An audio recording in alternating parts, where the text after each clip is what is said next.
சீரியல்களின் full எபிசோடுகளை Sun டிவியில் ஒளிபரப்பான உடனே எக்ஸ்க்ளூசிவாக சன் நெக்ஸ்டில் மட்டும் ஃப்ரீயா பாருங்கள். ஆதி இவ்ளோ ரெஸ்பான்சிபிளா மாறி இருக்கான்னா அப்போ பவி அவனோட வாழ்க்கையில எப்பவும் இருக்கிறது நல்லதுன்னு தோணுது. அது நடக்கணும்னா நான் என்ன சொல்றேனோ அதை மட்டும் நீங்க செய்யணும். என்ன செய்யணும் சொல்லு.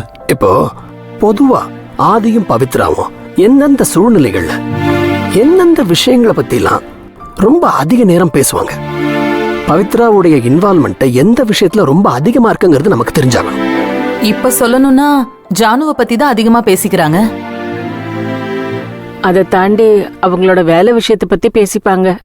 ஆமாங்க, மற்றபடி எப்ப பார்த்தாலும் சண்டை போட்டுக்கிட்டு இருந்தாலும் பிசினஸ்ன்னு வந்துடுச்சுன்னா ரெண்டு பேரும் ரொம்ப ராசியா தான் பேசுவாங்க. ஏன்னா பிசினஸ்ல எந்த விதமான பாதிப்பும் வந்துடக்கூடாதுன்னு பவித்ராவுக்கு ஒரு எண்ணம் உண்டு. அதுக்கு ரெண்டு காரணம் இருக்கு. ஒன்னும் அந்த பிசினஸ் அவ மாமியார் ஜானகி பேர்ல இருக்குது, ரெண்டாவது அவ புருஷன் அரவிந்தனுடைய முக்கியமான கனவு. எதை கண்டுபிடிக்கிறது ரொம்ப கஷ்டமா இருக்கும்னு நான் நினைச்சனும், அது ரொம்ப சிம்பிளா சொல்லிட்டீங்க. ஆக ஆதி ஜானுவுக்கு பிறகு பவித்ரா ரொம்ப இன்வால்மெண்டோட இருக்கிறது பிசினஸ்ல. அதுவும் இப்ப முக்கியமா ஆரம்பிச்சிருக்காங்களே ஒரு வியாபாரம், அதுதான். அதாவது அரவிந்துடைய ட்ரீம் ப்ராஜெக்ட்ல. ஆமாப்பா. சார், இப்ப நாம முதல்ல வேட்டு வைக்க போறது அந்த ட்ரீம் ப்ராஜெக்ட்ல தான். அரவிந்துடைய ட்ரீம் ப்ராஜெக்டுக்கும் பவித்ராவுக்கும் எந்த விதமான சம்பந்தமும் இல்லாம பாத்துக்கணும். அதுல இருக்கிற பவித்ராவுடைய டோட்டல் கனெக்ஷனையும் கட் பண்ணணும். என்ன சொல்ற? அது எப்படிப்பா? இந்த ப்ராஜெக்ட்ல இருந்து அவளை விலக்கிட்டா அவளால அதை தாங்க முடியாது. சார், நான் ஏன் இப்படி சொல்றேங்கிறது உங்களுக்கு இப்ப புரியாம இருக்கலாம், ஆனா போக போக உங்களுக்கு கண்டிப்பா புரிய வரும்.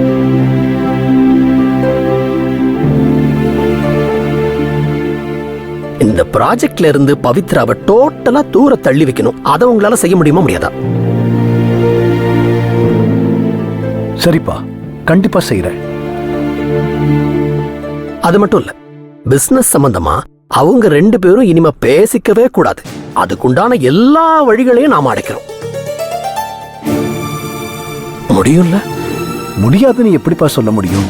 நீதான் ஆதியும் பவித்ராவும் ஒண்ணு சேரணுமா வேண்டாமான்னு கேப்பியே. Very good sir. நீங்க இன்னும் கொஞ்சம் தாமதிச்சிருந்தீங்கன்னா கண்டிப்பா நான் அதை கேட்டிருப்பேன். ஏன்பா, இதெல்லாம் சரியா வருமா? கண்டிப்பா சரியா வரும். இதை தவிர நமக்கு வேற வழியே கிடையாது. மனசு கல்லாக்கிக்குங்க, தயவு தாட்சண்யமே காட்டாதீங்க. அவங்கள சுத்தி வளைச்சு 4 பக்கமும் இருந்து நாம அட்டாக் பண்ணுவோம்.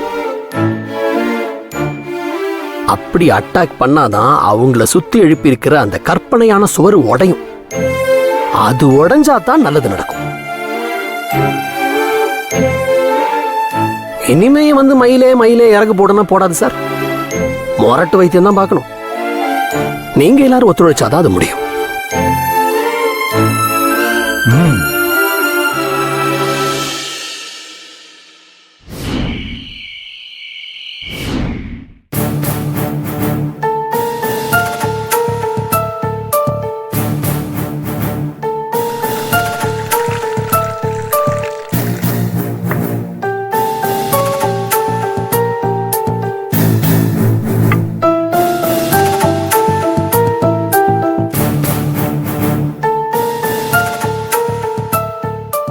ஆதி, சொல்லுங்கப்பா. நாளைக்கு மார்னிங் எதுவும் ப்ரோக்ராம் இல்லையே? இல்ல, ஆபீஸ் தான் போவேன். வேற எதுவும் பிளான் வச்சுக்காத.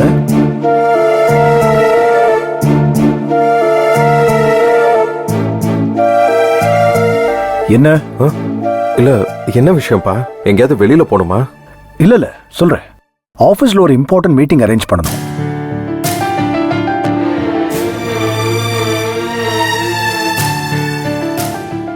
ஆபீஸ்ல என்ன மீட்டிங்ப்பா? ஒரு புது ப்ராஜெக்ட் ஒன்று ஆரம்பிக்கலான்னு இருக்கேன். சூப்பர்ப்பா. நீங்களும் பிசினஸ்ல இன்வால்வ் ஆகுறது ரொம்ப சந்தோஷமா இருக்கு. எவ்வளவு நாள் தான் இப்படி சும்மாவே இருக்க முடியும்? ஏதாச்சும் ஒன்று பண்ணித்தானே ஆகணும். என்ன ப்ராஜெக்ட்பா? கிளைண்ட் மீட்டிங்கா இல்ல நமக்குள்ளதான்? முதல்ல நாம பேசிக்கணும் இல்ல? சரிப்பா. சரி, நான் வேற ஏதாவது ரெடி பண்ணணும்னா சொல்லுங்க. இல்ல நாளைக்கு மீட்டிங்ல மத்ததெல்லாம் பேசிக்கலாம். நீ சாப்பிடு. புது ப்ராஜெக்ட் எங்க பண்றோம் மாமா? சிட்டிலயா இல்ல அவுட்டர்லயா? அதெல்லாம் பத்தி தான் நாங்க மீட்டிங்ல டிஸ்கஸ் பண்ண போறோம்.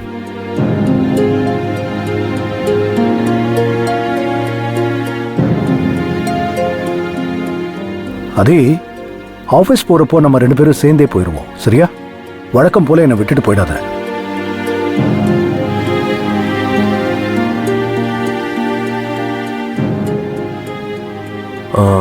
அப்பா, மீட்டிங்ல யாரெல்லாம்? நாம தாண்டா. நீ, நான், ராஜசேகர், சங்கவி. அவ்வளவுதான். நாம முதல்ல பேசி முடிவு பண்ணிட்டு மற்றவங்கள அப்புறம் கூப்பிட்டுக்கலாம்.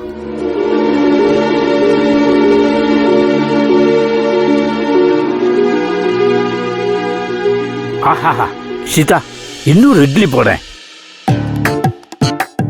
இன்னைக்கு என்னவோ சாப்பாடு பசி இழுக்குது அப்படியே. அப்புறம் சாம்பாரை கரண்டியால குத்தாம அப்படியே ஊத்து. இந்த பாருங்க, இட்லிக்கு சாம்பாரை தொட்டு தான் சாப்பிடணும். இப்படி மிதக்க வச்சு சாப்பிடக்கூடாது. முடியலைங்கிறதுக்காக பேசாது.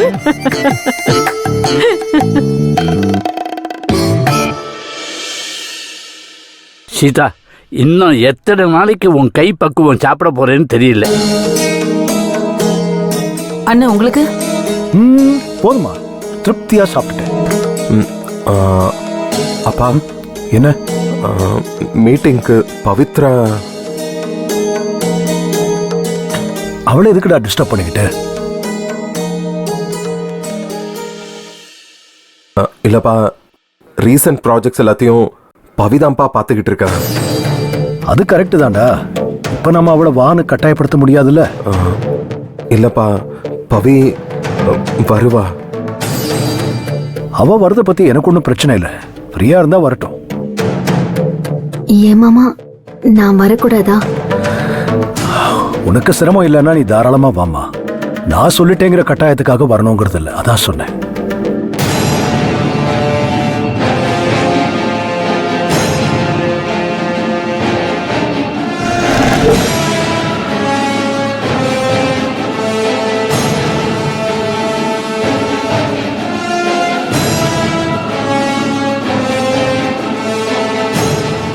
வரதா இருந்தா காலையிலே கிளம்பிடு.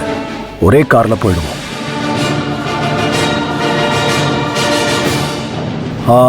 அதே 10 மணிக்கெல்லாம் அங்க இருக்கிற மாதிரி பாத்துக்கோ. சரியா? சரிப்பா.